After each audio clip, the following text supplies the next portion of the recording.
Let's talk about Jesus' revolutionary goals. His revolutionary goals were twofold. He sought the abolition of animal sacrifice as well as meatism, the consumption of flesh. The two are closely intertwined because meatism is a sacrifice of innocent animals to the belly god, to the belly idol, as described in Proverbs 23:20-21 and Philippians 3:19. Oh. So Jesus' opposition to these practices is explicitly recorded in early Christian texts and supported by historical sources. Notably, Jesus admonished the Pharisees, quoting Hosea 6:6. Go learn what this means. I desire compassion rather than sacrifice. Matthew 9:13 and 12:7. According to Keith Akers, that would explain why Jesus went into the temple and attacked what he found there, as will be explained below. Similarly, in the Gospel of the Ebionites, Jesus condemned animal sacrifice in the temple of Jerusalem. I have come to abolish the sacrifices, and if you cease not from sacrificing, my wrath will not cease from you. Canarion 1 book 1. Oh, this is a fragment of the Gospel of the Ebionites. When Epiphanius questioned an Ebionite as to why he is a Veggie, the man responded simply, Christ has revealed this to me. Jesus also rejected the Passover meal. I have no desire to eat the flesh of this Paschal lamb with you. Again, the Gospel of the Ebionites. It is explicitly recorded in the Gospel of John that Jesus held the Last Supper before the Passover. Now, before the feast of the Passover, when Jesus knew that his hour was come, he loved them unto the end, and supper, etc., etc. John 13:1-2. Then led they, that is the Jewish leaders, Jesus from Caiaphas unto the hall of judgment. And it was early, and they themselves went not into the judgment hall, lest they should be defiled, but that they might eat the Passover. John 18:28. So apparently Jesus was arrested before the Passover, because those Jews wouldn't work during Passover. This is according to John 18:28. And Jesus' revolutionary zeal, or zest, E-S-T. Jesus' mission was not one of passive acceptance, but of radical transformation, challenging the existing religious and social order. His revolutionary zeal is evident in his statement, Think not that I am come to send peace on earth. I came not to send peace, but a sword. For I am come to set a man at variance against his father, and the daughter against her mother, and the daughter-in-law against her mother-in-law. Matthew 10:34-35.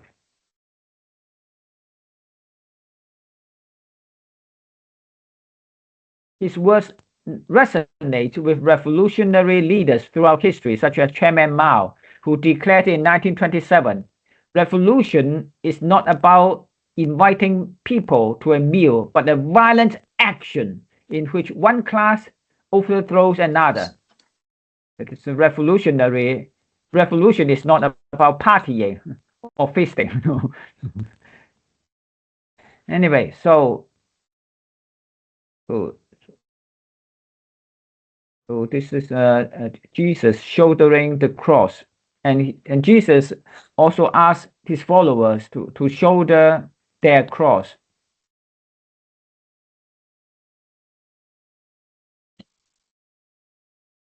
The Roman soldiers behind, and of course Magdalene is very concerned. Jesus was aware that a revolution may cost lives, so it cost his life anyway. He declared that, and he that takes not his cross and follows after me is not worthy of me. When Israel is finally able to join, he that finds his life shall lose it, and he that loses his life for me, for my sake, shall find it. Matthew 10:38 to 39. Jesus also knew that in any revolutionary camp, including his own, there would be moles, there would be traitors.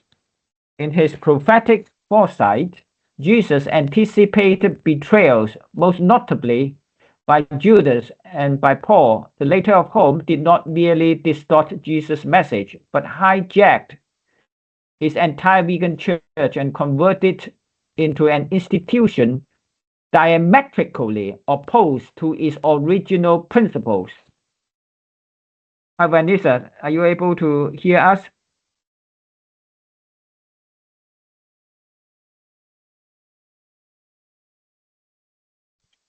Jesus. Hi. Sorry, your second Hi. link is actually. I'm just getting into the program now. Your second link you sent me, thank you, is working. But the original one must have been interrupted in the email. Well, in fact, it's the same link, but well, of course, sometimes technical problems arise. The first So, one you sent didn't work. So this one you've sent works. So thank you. thank God you are finally able to join us. Oh, thank you for your efforts. Now, Jesus' statement, and a man's foes shall be they of his own household, Matthew 10:36, not only described the chief priests and scribes transforming his father's house into a slaughterhouse, but prefigured Paul's total subversion of Jesus' original vegan teachings. Jesus made multiple prophecies concerning Paul's treachery and the subsequent corruption of his church, as we have explored before. Now, Jesus' revolutionary theory. Jesus' radical stance on animal sacrifice continues the prophetic tradition. There are, as aforementioned, there are 5 great prophets from the Old Testament who express opposition to animal sacrifice or showed sympathy for animals, like Isaiah, Jeremiah, Hosea, Amos, Micah. Notably, Hosea said, "For I desire mercy and not sacrifice, and the knowledge of God more than burnt offerings." Hosea 6:6. Any questions or remarks so far?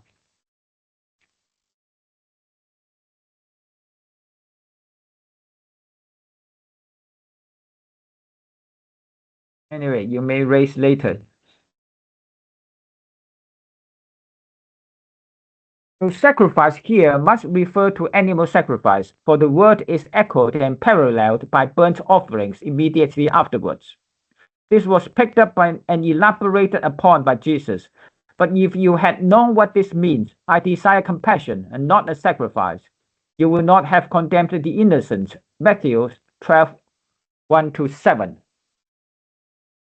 Here, as pointed out by Keith Akers, Jesus is asking his audience to be compassionate towards the animals instead of condemning those innocent creatures of God by sacrificing them on the altar and or to the human belly.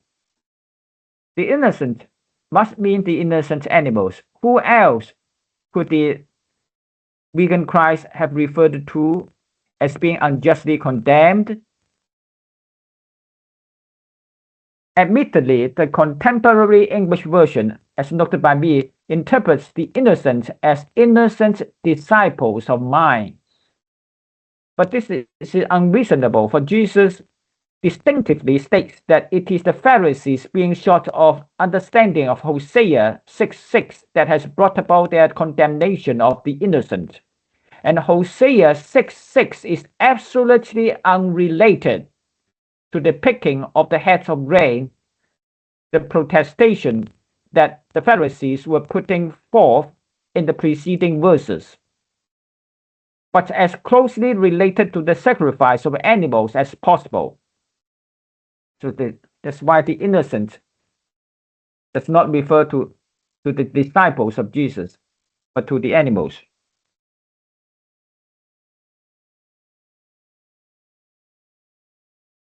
Moreover, love thy neighbor as thyself. Leviticus 19:18, Matthew 22:39 was commanded by Jesus.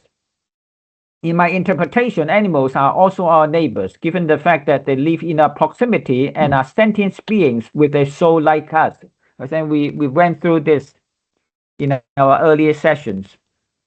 In Genesis 1:20, 21, 24, and 30, animals are clearly described by God as nephesh chaya. Nephesh means soul, chaya means living, which is, however, rendered as creatures or life in most English versions of the Bible. So clearly animals have a soul, just like humans. So we are neighbors, co-creatures.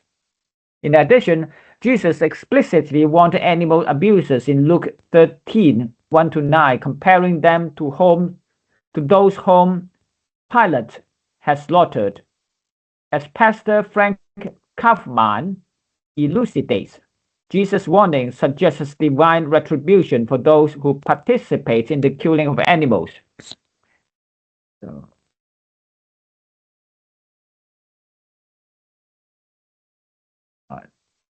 revolutionary strategy.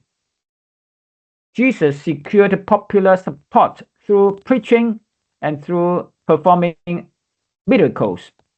His Sermon on the Mount captivated the masses, while his acts of healing and compassion reinforced his revolutionary message.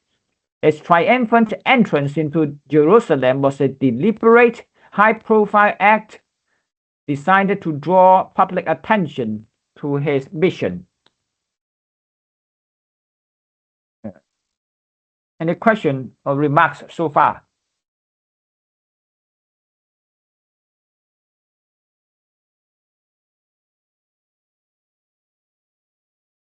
We remember when Jesus entered Jerusalem, he was welcomed by thousands or tens of thousands of Jews or followers or believers or fans, if you like. A question regarding divine retribution. Yes. I would need a little bit more clarity on that. Would that mean more so retribution on the mind, body, and soul? Like, Yes. for example, if you eat meat, deli meat is a good one. United Nations has listed that as a class or category 1 carcinogen, which is guaranteed to cause cancer. So that's an example. So when it comes down to divine retribution, does that mean there's going to be consequences on the mind, body, and soul? Yes, of course, consequences, and often it is a kind of cause and effect retribution, and more than God deliberately harming those sinners, right? Because they reap what they saw. So that's the divine law. Yeah. Okay. Any other questions? Okay, revolutionary tactics. Jesus meticulously planned his direct action against the temple sacrificial system. On the eve of the 10th of Nisan, he inspected the temple to familiarize himself with its layout, Mark 11:11. The action Jesus planned was to be a very public spectacle, which was in all probability coordinated with his disciples and followers, including Mary Magdalene. But by the time he got past the cheering crowds who thronged the entry road to Jerusalem, most people had returned to their homes or to the overcrowded inns that housed them during the Passover season. So he went on to Bethany, where he would spend the night at the home of Nazareth before the 10th of Nisan, as described in Matthew 21:17 and Mark 11:11.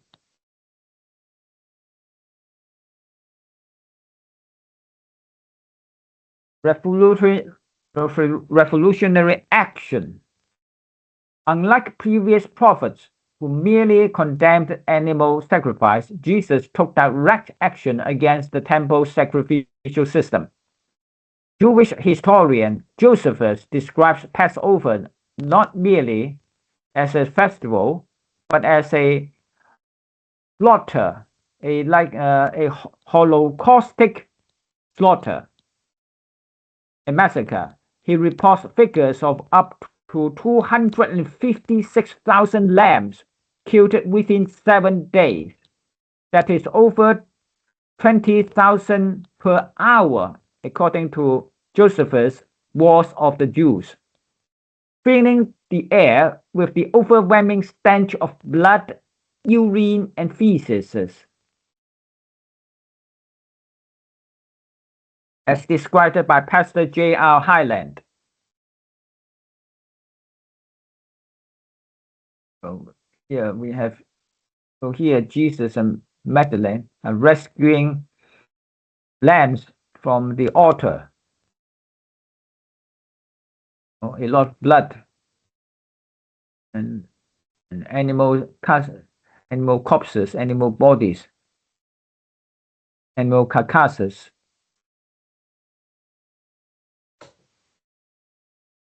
So Magdalene is thinking of, oh, there's another lamb. Should I pick her up too? Josephus describes such a high volume of bloodshed that massive ravines were built out of the temple to channel the blood away. Cameron Waters, who co-directed the documentary Christspiracy, filmed these ravens, which are large enough for a person to walk through, 8 feet high and 4 feet wide. Very huge. So the use of appropriate militant force. When Jesus entered the temple, he militantly freed all the animals awaiting slaughter there. He found in the temple those who sold oxen and sheep and doves, and the money changers doing business. When he had made a whip of cords, he drove them all out of the temple with the sheep and the oxen, and poured out the changers' money, and overturned the tables.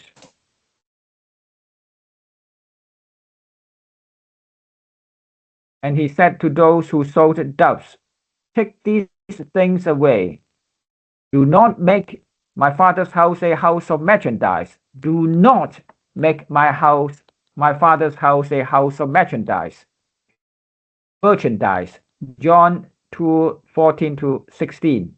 The only animal species specified in Matthew and Mark is dove, and no non-human animals are identified in Luke. So John describes at least 3 kinds of animals, that is oxen, dove, and lambs. Then in a bold and premeditated strike, Jesus physically disrupted the sacrificial economy by blocking all vessels, which could have included sacrificial animals, and shutting down commercial traffic through the temple, Mark 11:16. blocking all vessels. Vessels in Greek is scales. He overturned the tables of the money changers, expelled vendors, liberated animals such as sheep, oxen, and doves, as aforementioned.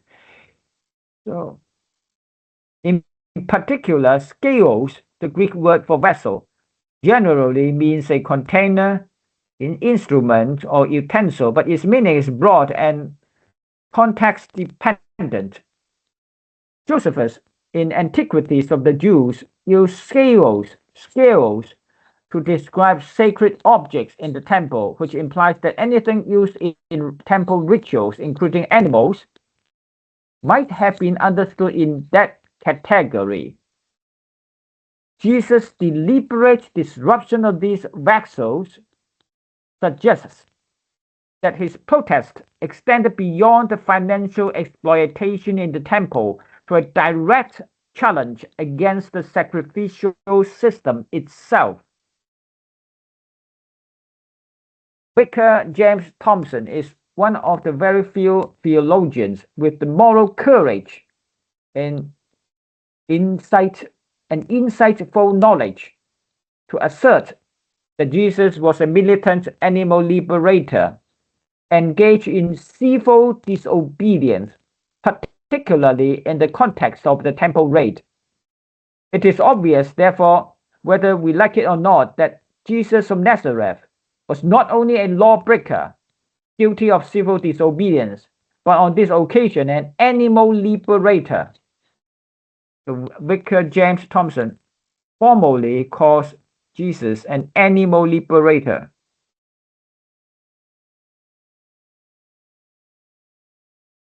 Liberating at least the oxen, the sheep, and the doves very urgently in direct action. Okay. The money table. Looks like a mission impossible.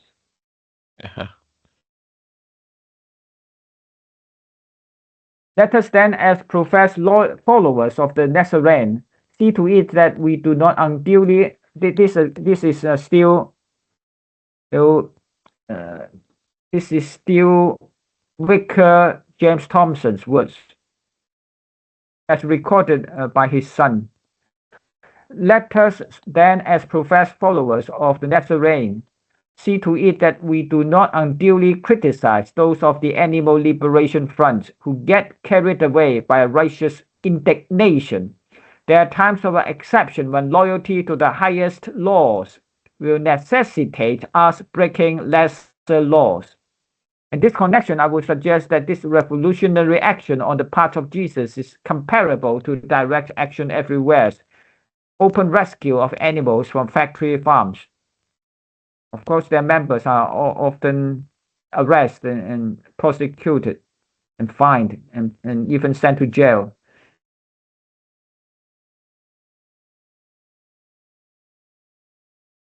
Any comments or remarks or feedback? Just this past week, that Camp Beagle, there was, I think it was direct action everywhere. Yes. They had, I think it was 22 people that went in to rescue 22 beagles. Yes. Freed them, but there was 2,000 beagles that were they were scheduled. Well, they were bred to be victims of animal experimentation. I can't remember the state. It was in California. I think it's Governor Gavin in California is passing laws for animal rights, but the Camp Beagle, those 22 people went to trial. The statement of being judged before your peers. The 12 jurors, none of them were vegans. Oh dear. And it was a unanimous decision. They were judged by Carnes, and they were all considered guilty of, I think it's trespassing, and because they treated the animals as property, I think there's a theft of property. I'm not too sure of, because I didn't So read. it's burglary. Burglary. Or what? Yeah. Yeah. Yes, it's very unfair. So very unfair, which kind of correlates to what Jesus was doing. And it's very unfair because I think if I was one of the peers sitting on that jury and I'm a vegan, I would say they're innocent people. Why? We don't need to experiment on animals. It's flat out clear. The litmus test has existed for about 60, 70 years, which that litmus paper defines what is an alkaline or an acid and what is neutral. So we don't need to do animal testing for the past 70 years. So I don't know if you want to comment on that too. Yes. During the defense or the final submission, what was the name of Jesus brought up, or the animal liberation action of Jesus brought up? Do you know? I didn't follow the court case or transcriptions. I just saw it on plant-based news, I think is Oh, where. me too. Yeah. Me too. So it's unfortunate. To order transcripts is expensive. For every 1 day of transcripts is about $500 to $1,000. All depends on depth, right? But I think it's very unfair, that Jesus was quoting Old Testament prophets, okay, and trying to get back to the Garden of Eden, and then we still have this modern day chaos, direct action everywhere. That Camp Beagle, the past, I think, 2 or 3 years, has been in vegan media or vegan news. And everybody knows the horrors of Camp Beagle is they're torturing these animals. They're injecting them with high doses of carbon dioxide to see how to calculate cancer. Well, that's sadistic. It's satanic, and it's unfortunate. A couple of days ago, these 22 beagle rescuers were found guilty. Yes, they are just succeeding or inheriting Jesus' mission, and of course, animal experiments are totally evil and unnecessary. Yep. Let's pray for them. So the actual Camp Beagle, you're probably aware that we've got the one in the UK, acres. I can't remember. It's something acres now. Sorry, my mind's somewhere else. But what's happened is there's been people who've been arrested for releasing the beagles. They've been tried. They've actually been released. There's been others who've had a different jury, who've actually been jailed. There's more to come. Long story short, you probably would be aware of this anyway, but the UK government has recently made animal laboratories and the dog breeding facilities, they've made them part of a Public Order Act as being national infrastructure, which is important, long story short. So it means that peaceful protest outside an animal laboratory or perhaps a beagle facility like BR Acres, people can be arrested now just for holding a sign. And they've done that with Palestine Action, which is a main group for people who support Palestinians, the ones who have been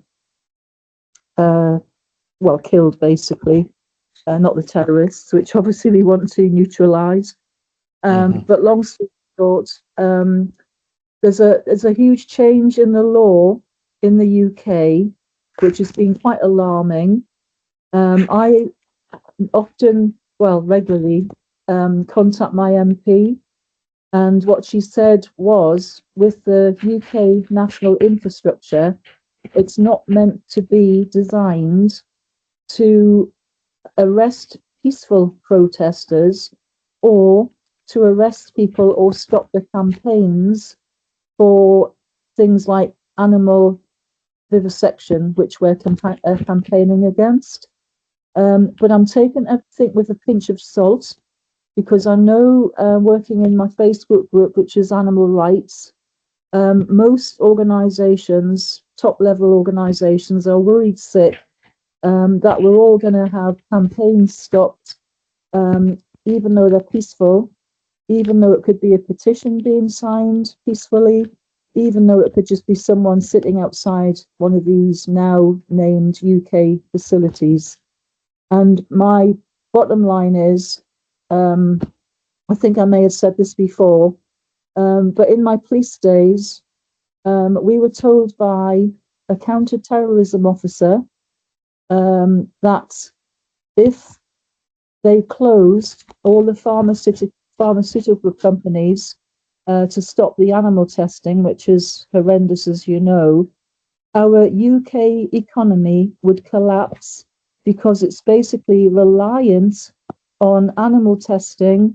It's reliant on pharmaceutical companies, and the same in the US and other countries as well. So basically, there's a massive change going on with everything.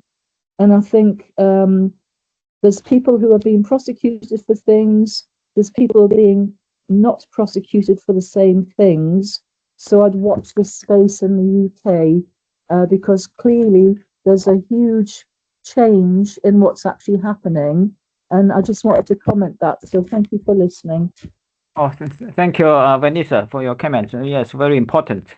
Of course, now in the UK, there is a potential law that it could be criminal to peacefully protest in the vicinity of an animal lab, and as far as I am aware, people have already been arrested for protesting or even silently praying in the vicinity of an abortion clinic. Silent prayers could also be criminalized. So that's of course against human rights, and particularly against the freedom of speech. That should not happen in a full democracy like the UK or the US. Should not have happened. And yes, Vanessa is right. The pharmacies are too rich and powerful to fail. They are too rich and powerful to fail. So the thing is as well, because I've come from, although I'm ex-police, I come from an animal rights background with anti-vivisection, high level. I did it 30 years ago. So we used to put people into laboratories to spy on what was happening, and we would report back to the Home Office with information that we found. And the Home Office would come back and say, oh, they didn't even know this was going on. They didn't even have a database of laboratories doing things, who they were, what the tests were. No database. What a shame. They had nothing 30 years ago. So everything we were supplying them with, the bottom line was, because obviously humans are different to animals, and different animals have got different physiology all between us. All the results of animal testing is going to be different. And what they do, which is ridiculous. Unreliable. Yeah, exactly. So it's unreliable because you're going to get different test results. And what is official, the statistics are that over 95% of tests which have passed the animal testing, they've all failed in human clinical trials. And that's been going on for such a while. And they've tried to censor people knowing that. I mean, can you imagine 95% of everything which has been tested, drugs and everything, has actually failed in human clinical testing? Now, what the animal rights people do, of which I'm included, as I say, as an independent person, I'm not a member of anything, but there's organizations out there which I can't remember the abbreviation, but there's even a physicians organization, which will tell you that there are and have been for several years ways of testing which don't use animals, which are far more reliant, and they give the results which we need, and they're successful. So all that people want now is to funnel the money from the funds which are given to the animal testing side. They just need to be now funding the successful tests, such as a human tissue on an organ. It's called an organ on a chip. They can test all sorts of things now, using computerized models where they've got mannequins which look like, people which breathe and bleed. They've got the armies using them. They've got lifesavers using them. They teach the medical people, like surgeons, with these mannequins. And they've obviously got all the decades and decades of results from testing. But what's happening, even though we've now proved that there are other ways of doing things which don't need animals to be tested on anymore, the government have actually turned around and said they will stop animal testing. They said that a few weeks ago, but then did a U-turn in making these UK structures, national organisations such as, I say, the animal testing sites, they've made them illegal to be standing outside of peacefully. So that to me says it all. You can't trust the governments. There's obviously some thing going on behind the scenes, because it's been proven that there are results which can be gotten from non-animal tests which are far more reliable than the actual animal tests which are being done. So I'll leave that with you. But there's obviously some underlying something going on. And that takes me back to what I was told about the pharmaceutical companies holding up the UK economy. And I think that's true. Yes, pharmacies are very rich and very powerful all over the world, of course, including the UK and the US and Canada, whatever. And so, professor theologians like Professor Andrew Lindsay and Vicar James Thompson have argued very convincingly against animal testing. You may refer to their works. Unfortunately, our government has made a U-turn. That's why some people refer to the UK as a U-turn kingdom.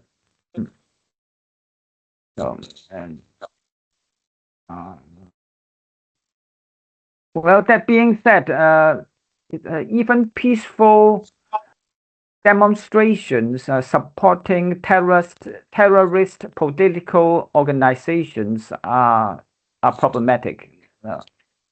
Yes, to be fair.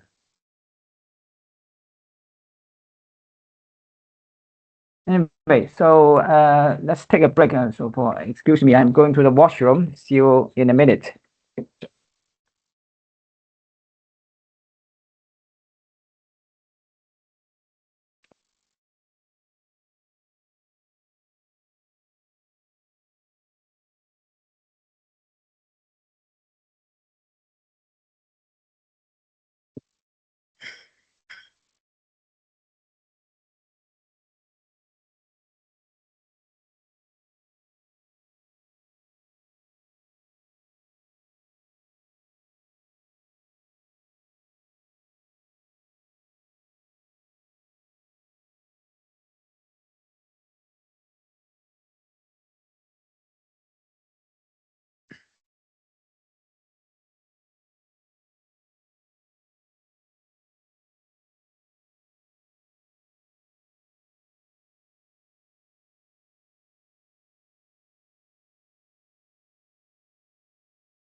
Yeah, there seems to be so many ulterior motives going on between governments across this world.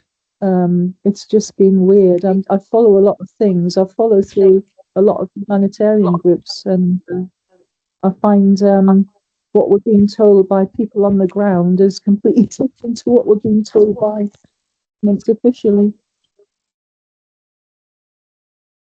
All right. So any other remarks? Yes. Yes, in the future, we may further examine the pros and cons of animal testing from a vegan perspective or from the perspective of vegan theology, because many vegan or animal rights theologians have spoken about this. So revolutionary slogan. During his dramatic assault on the temple, Jesus loudly called the temple turned butcher shop a den of murderers, Mark 11:17, thus debunking the fraudulent and evil nature of the temple cult, transforming the traditional prophetic critique into direct action. The phrase is commonly mistranslated as a den of thieves in English Bibles, following the King James Version, which renders lesters as thieves.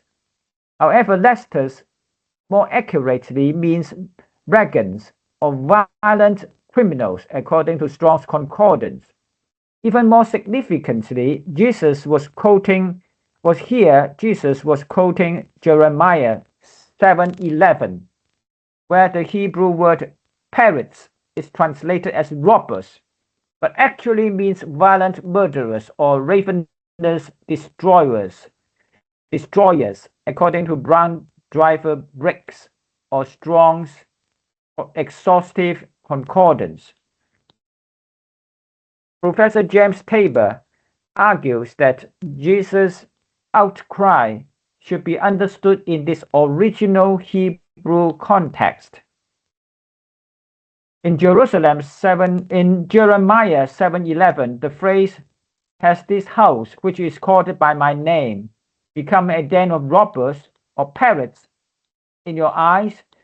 appears. Yet the Hebrew verb parats, from which parrots derives, means to break through, to shatter, or to shred.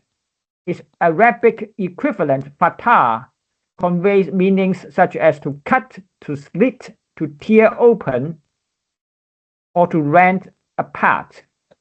So this is pointed out by Professor James Tabor.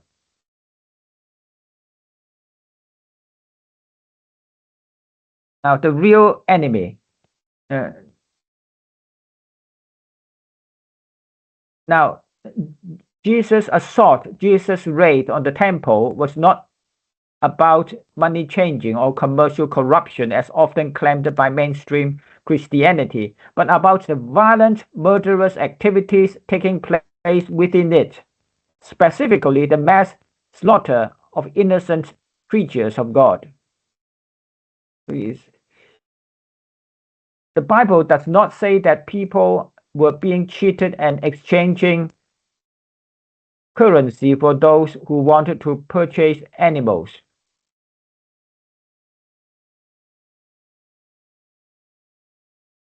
For sacrifice was a necessary service. So the Bible doesn't say that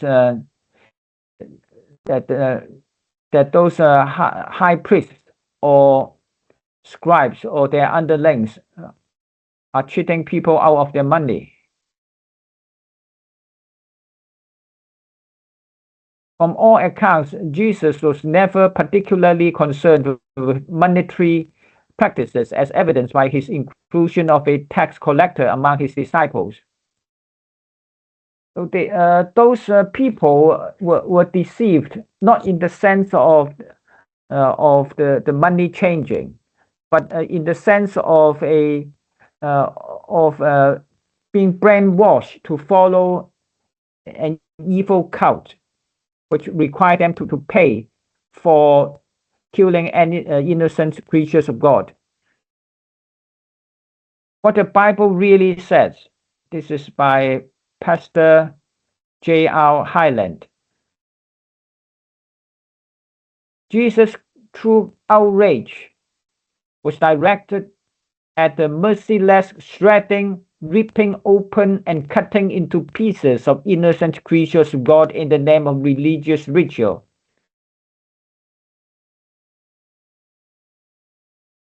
Jeremiah 7:21-23 further supports this interpretation. God explicitly rejects animal sacrifice. Elizabeth, will you please read this aloud? Jeremiah 7:21-23 further supports this interpretation. God explicitly rejects animals' sacrifice. For in the day that I brought them out of the land of Egypt, I did not speak to your fathers or command them concerning burnt offerings and sacrifices. But this command I give them: obey my voice, and I will be your God. This aligns directly with Jesus' mission to abolish the sacrificial system. Perfect. Thank you, Elizabeth. Thank you.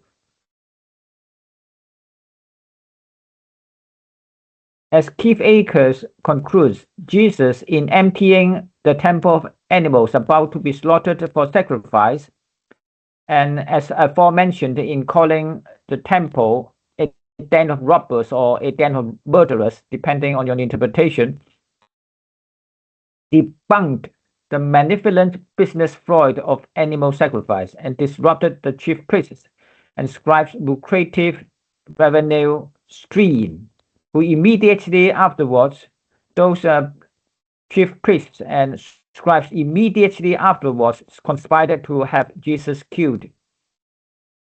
Mark 11:15-18, eventually leading to his arrest, trial, crucifixion, and resurrection at Easter. In the same vein, Pastor w.r.t. Highland asserts that although Isaiah and the other later prophets demanded an end to the slaughter, they had not taken any direct action against the sacrificial cult, but Jesus did, and it was his planned public assault on the sacrificial system that cost him his life. The temple was turned by the chief priests and scribes into a gigantic slaughterhouse, awash in the blood of its victims. When Jesus disrupted the economic flow therein, they plot to have him killed, as aforesaid. So James Thompson's or w.r.t. Highland's, Akers, and James Tabor's view in this regard is supported by other theologians like E.P. Sanders, John Dominic Crowson, and N.T. Wright. E.P. Sanders' book Jesus and Judaism argues that Jesus' temple action was a protest against the entire sacrificial system. the entire sacrificial system, not just commerce. While he doesn't explicitly equate vessels with animals, he suggests that stopping the temple trade would have disrupted sacrificial offerings.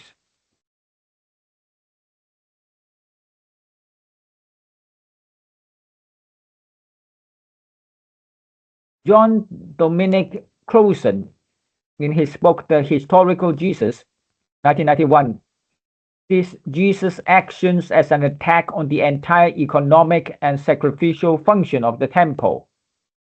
It suggests that Jesus sought to symbolically shut it down, which would have affected the movement of sacrificial animals as well. N.T. Wright, in his book Jesus and the Victory of God, interprets Jesus' action as a prophetic sign, like Jeremiah's temple protest.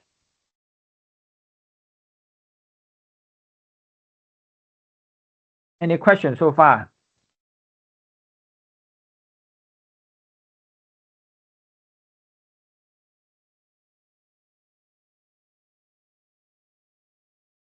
Number 8, a coordinated revolutionary effort.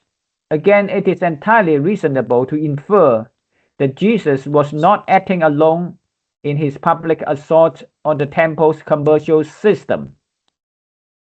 Given the scale of the action, physically preventing people from carrying merchandise through the temple, it is highly likely that he was aided by his comrades or his disciples and followers, including Mary Magdalene. The sheer practicality of the disruption supports this interpretation. The temple was a massive structure spanning 35 acres, accommodating thousands of people during Passover week. A huge area. It would have been impossible for Jesus, acting alone, to physically block every entrance or passageway. A coordinated effort by multiple persons would have been necessary to effectively disrupt the flow of commerce. Equally importantly, Mark 11:18 notes that after the temple action, the chief priests and scribes began looking for a way to kill him. Had Jesus acted alone, it would have been far easier for the temple authorities to arrest him immediately on the spot, or even to chop him into pieces right away. The fact that he was not seized or killed right away suggests that he had enough support from a group of followers to create a significant and provisional disruption. Further, in Mark 11:12-14, just before the assault on the temple, Jesus was already with his disciples when he cursed the fig tree, and after the event, Mark 11:19 states, when evening came, Jesus and his disciples went out of the city, suggesting that they had been present throughout the day.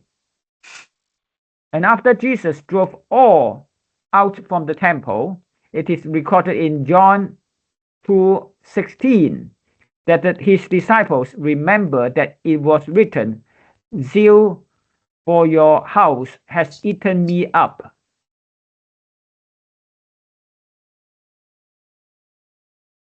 Last but not the least, the role of Jesus. Sorry, why would you fig tree? Well, we will return to this later, and I think we have mentioned briefly at the beginning of this session. Anyway, we will examine the passage in some future session. It's on the surface, Jesus cursed the fig tree, but in effect, he's reprimanding or warning animal abusers. So we will return to this later in a future session. So In fact, I have written an article on this. We'll show you in the near future. Anyway, last but not the least, the role of Jesus' broader group of followers, including Mary Magdalene, cannot be overlooked. Luke 8:1-3 describes Mary Magdalene and other women as being among Jesus' closest followers. While women was generally restricted from some areas of the temple, they could have been present in the court of the Gentiles, where the money changers operated. We will talk more about Mary Magdalene in a future session. So we don't have time to go into this in this session, but suffice it to say that Mary Magdalene was certainly a close companion of Jesus. They work ever since being exorcised by Jesus. Mary Magdalene has been following Jesus all the way from Galilee to Jerusalem, and to the crucifixion, etc., and even to the burial scene, and also to Jesus' resurrection. And of course, the first person Jesus appeared to after resurrection was Mary Magdalene, was none other than Magdalene. Now, safe retreat and final briefing.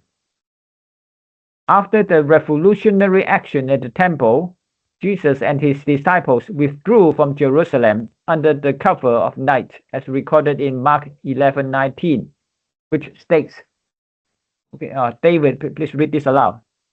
Yep. After the revolutionary action in the temple, Jesus and his disciples withdrew from Jerusalem under the cover of the night, as recorded in Mark chapter 11, verse 19, which states, "When evening came, Jesus and his disciples went out of the city." This retreat marked the beginning of Jesus' final hours before his arrest and crucifixion. On the 14th of Nisan, Jesus held what would have been known as the Last Supper, fully aware he was about to be executed. Thank you very much. Thank you, David. Excellent. So this and in fact, next week we will talk about Jesus' final instruction, or his last instruction before ascension, and just a preview. This is the vegan Last Supper.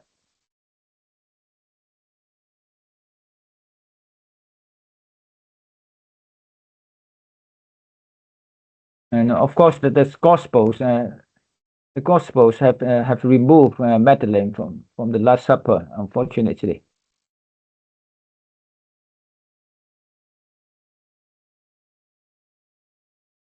We will talk about a precursor of Jesus, that is Melchizedek, and he came along even before the 5 great prophets. We will talk about this precursor, the relationship between this precursor and Jesus' Last Supper in the next session, that is next week. At this meal, that is the Last Supper, Jesus arranged his final affairs and briefed his disciples on what they are supposed to do after his death. This was not just a farewell gathering, but a preview of the vegan messianic reunion banquet in heaven. It was at this meal that Jesus foretold Judas' betrayal, setting into motion the final steps toward his crucifixion.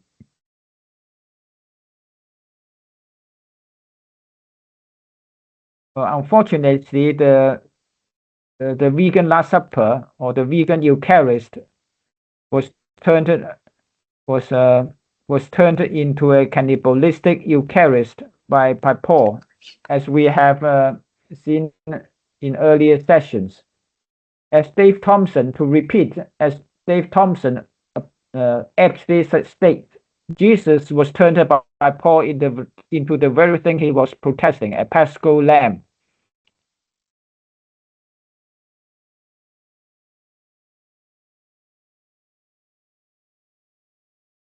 Okay, any questions so far?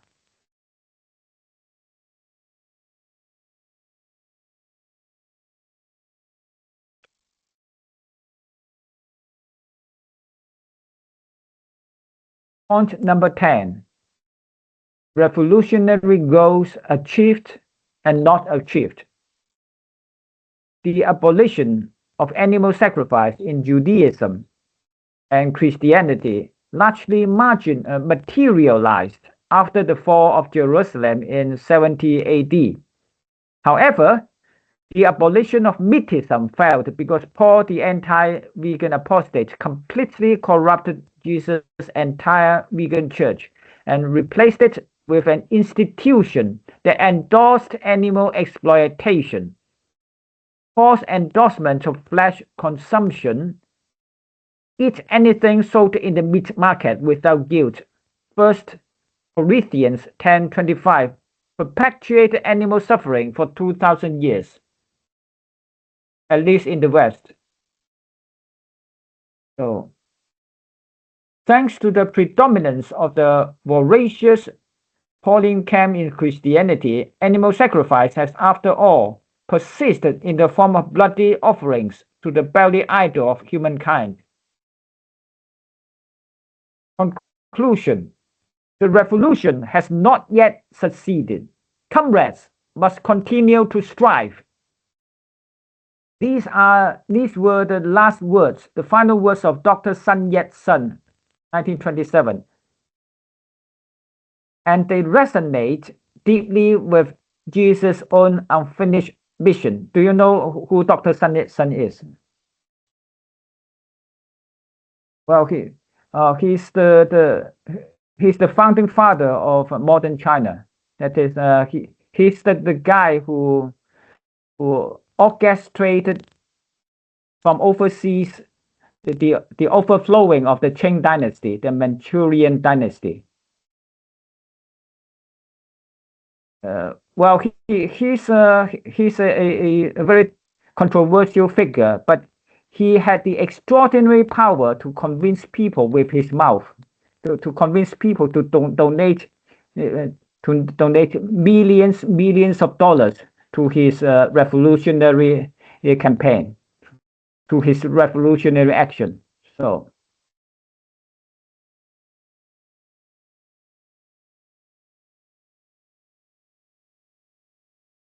he well, by the way, he's a Hong Konger. He received his medical education in the University of Hong Kong.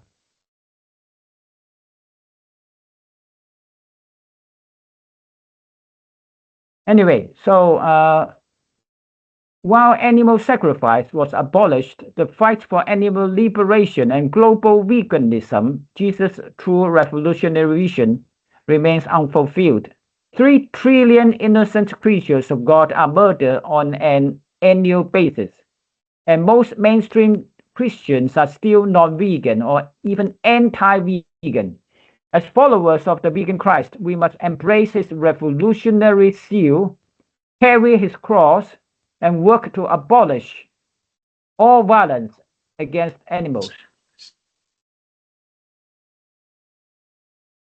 But by the way, please note that in this session, we just focus on Jesus' revolutionary strategies and tactics, etc., in terms of animal rights activism. We haven't touched upon his revolutionary ideas and actions in other theological domains, like for example, he he stresses that the kingdom of God is within you, and that suggesting that we can contact God, we can access God directly without the mediation of priests. Yes. That's another story. We are not going into this in this session. So Vicar James Thompson recommends that we learn from Jesus when it comes to animal rights activism. One thing was sure about Jesus. He knew when to give expression to the lamb as well as to the lion. So some. Okay. Veronica, will you please read this aloud, if you like? Okay, Vicar James Thompson, 1994, recommends that we learn from Jesus when it comes to the animal rights activism. One thing was sure about Jesus. He knew when to give expression to the lamb as well as to the lion. We who know as disciples must learn to do likewise in the work of the animal rights movement. We need to be conscious of our own weaknesses and susceptibility, as well as shrewd observers of others. Like Jesus, we must become as wise as serpents and as harmless as doves. Matthew 10:16, see Jones 20:22 to 32 and 33. Oh, thank you very much, Veronica. Excellent. Thank you. So, Vicar James Thompson talks directly about the animal rights movements in relation to Jesus. That to truly honor Jesus' mission, we must study his revolutionary theory, spread his vegan gospel, apply his strategies in our modern fight for animal sacrifice. His tactics, like securing public support, conducting detailed planning and site inspection, coordinating human resources, using effective slogans, employing appropriate militant force, pre-arranging a route of retreat, setting a plan B or follow-up action were all essential in his assault on the temple and the liberation of the animals. The message is clear. We must carry forward Jesus' revolutionary struggle. The betrayal of his mission by the Pauline hijacking of his church does not nullify the truth of his teachings. His call for compassion, justice, and an end to sacrificial slaughter demands that we act not just in words, but in direct action. The time has come. Cut out all meaty lies. Follow the vegan Christ. Cut out the meaty lies. Follow the vegan Christ.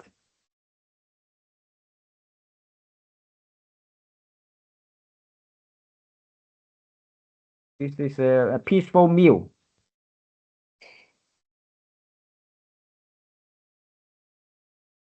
So these figs are snacks for the piglet.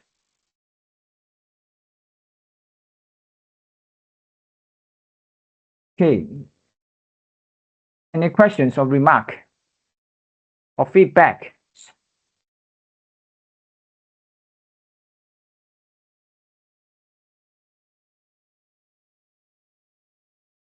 Or do you agree that Jesus is a revolutionary?